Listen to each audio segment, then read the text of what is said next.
શું તમે થાઇરોઇડની દવા રોજ લો છો અને તેમ છતાંય તમને થાક લાગવો, વજન ઘટવું, વજન વધવું, શરીરમાં ચરબી વધારે વધી જવી અથવા તો માથાના વાળ ખરવા, ઊંઘની અનિયમિત આવી, હૃદયના ધબકારા વધી જવા, આવી બધી સમસ્યા રહે છે?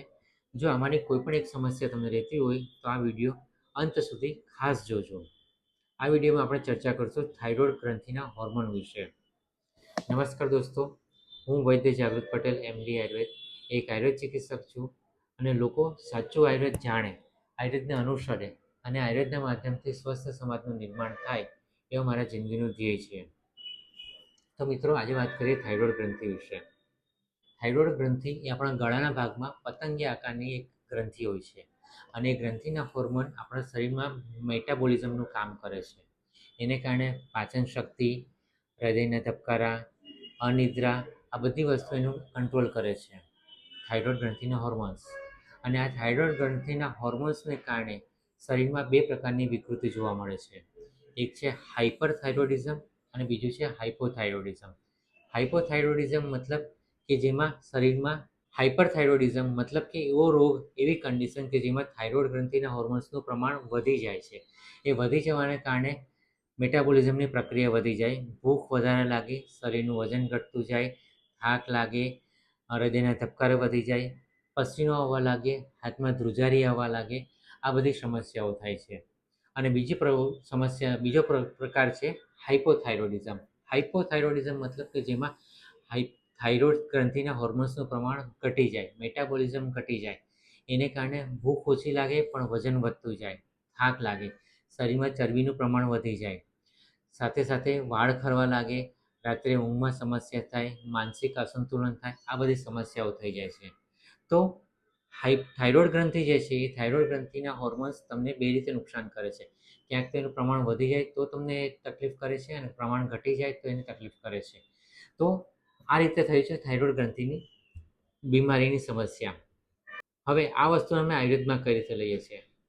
આયુર્વેદમાં થાઇરોઇડ રોગ નામની કોઈ બીમારી બતાવી નથી, પરંતુ આયુર્વેદમાં તમારા શરીરનું પાચન તંત્ર કેવું છે, તમારા શરીરમાં ચયાપચયની પ્રક્રિયા કેવી ચાલે છે, તમારા શરીરમાં વાયુ, પિત્ત અને કફનું ઇમ્બેલેન્સ કેવું છે, તમારા શરીરમાં તમારી પાચન શક્તિ કેવી છે, એને કારણે શરીરમાં ધાતુઓ, સ્ત્રોતસમાં શું દુષ્ટિ થઈ, એના આધારે અમે વ્યક્તિના શરીરનું આકલન કરીએ છીએ અને એ પ્રમાણે રોગની ટ્રીટમેન્ટ આપીએ છીએ. અહીંયા આપણે જોયું કે થાઇરોઇડ ગ્રંથિ છે અને એના ગ્રંથિના હોર્મોન્સ વધી જવાને કારણે અથવા ઘટી જવાને કારણે શરીરમાં અમુક રોગો થાય છે અને એ રોગની દવા કરવામાં આવે છે. તમને જે દવા તમારે આખી જિંદગી લેવી પડે છે. પણ અમે આયુર્વેદ દ્રષ્ટિએ એ રીતે જોઈએ કે શરીરમાં વાયુ, પિત્ત અને કફ, આ ત્રણમાંથી કયો દોષમાં ઇમ્બેલેન્સ થયું, કયા દોષની અસરને કારણે થાઇરોઇડ ગ્રંથિના હોર્મોન્સ વધી ગયા કે ઘટી ગયા. જો આપણે દોષને બેલેન્સમાં કરી લઈએ, તમારી પાચન શક્તિને બેલેન્સમાં કરી લઈએ તો તમારે થાઇરોઇડની દવા લાંબો ટાઈમ સુધી લેવી પડે નહીં. હા, એક વસ્તુ છે કે લોકો જાતે થાઇરોઇડની દવા લેવાનું બંધ કરે છે, એ યોગ્ય નથી. વૈદ્યકીય સલાહ હેઠળ, તમારા ડૉક્ટરના સલાહ હેઠળ, રિપોર્ટ પ્રમાણે જો તમે સજેસ્ટ કરે કે તમારે થાઇરોઇડના ડોઝ ઘટાડવાના છે અથવા બંધ કરવાના છે તો તમે કરી શકો, તમે જાતે બંધ નહીં કરતા. અમે આયુર્વેદમાં શું કરીએ છીએ, તમારી પાચન શક્તિ જોઈએ છે, કયા પ્રકારના પાચન શક્તિ લેવલ છે, તીક્ષ્ણાગ્નિ છે, મંદાગ્નિ છે કે વિષમાગ્નિ છે, તમારા શરીરમાં દોષોની સ્થિતિ શું છે, દોષો વધી ગયા છે, ઘટી ગયા છે, વાયુપિત્ત કફનું પ્રમાણ ઘટી ગયું છે, વધી ગયું છે, તમારા શરીરમાં ધાતુની સ્થિતિ શું છે, ધાતુ કયા પ્રમાણમાં છે, કયા સ્ત્રોતસમાં વિકૃતિ થઈ છે, મેદો ધાતુ કેટલા પ્રમાણમાં થઈ છે, અને તમારી મનસ્થિતિ શું છે, અત્યારે કઈ ઋતુ ચાલે છે, તમારી પ્રકૃતિ શું છે, આ બધી વસ્તુનું આકલન કરીને અમે વ્યક્તિગત રીતે દરેક વ્યક્તિ પ્રમાણે એની દવા નક્કી કરીએ છીએ. એ દવાનો ડોઝ નક્કી થાય છે અને એ પ્રમાણે એની પાચન શક્તિ સુધરે એ પ્રમાણે એની દવા સાથે એને પરેજી આપીએ છીએ. પરેજી પાડો અને સાથે દવા રાખો તો ઝડપથી રિકવરી આવે. સાથે સાથે પેશન્ટમાં જરૂર હોય તો જરૂર પ્રમાણે એને પંચકર્મ સજેસ્ટ કરીએ છીએ. નસ્ય કર્મ છે, બસ્તી કર્મ છે, વિરેચન કર્મ કે વમન કર્મ, આવા કોઈ પણ પંચકર્મ સજેસ્ટ કરીએ છીએ અને જેને દ્વારા અમે શરીરમાં દોષોનું સંતુલન જાળવી રાખીએ છીએ, પાચન શક્તિને નોર્મલ કરીએ છીએ. આ પ્રક્રિયાના અંતે તમારા થાઇરોઇડનો પ્રોબ્લેમ સોલ્વ થાય છે. થાઇરોક્સિનની દવા લેવી જરૂર પડતી નથી. તો મિત્રો, મારે તમને એ પૂછવું છે કે તમે થાઇરોઇડની દવા કેટલા ટાઈમથી લો છો? તમને ખરેખર હાઇપરથાઇરોઇડિઝમ છે કે હાઇપોથાઇરોઇડિઝમ છે?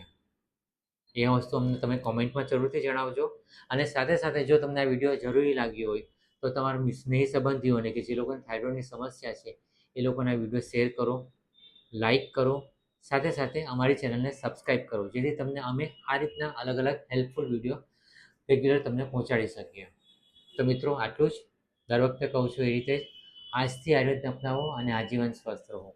નમસ્કાર.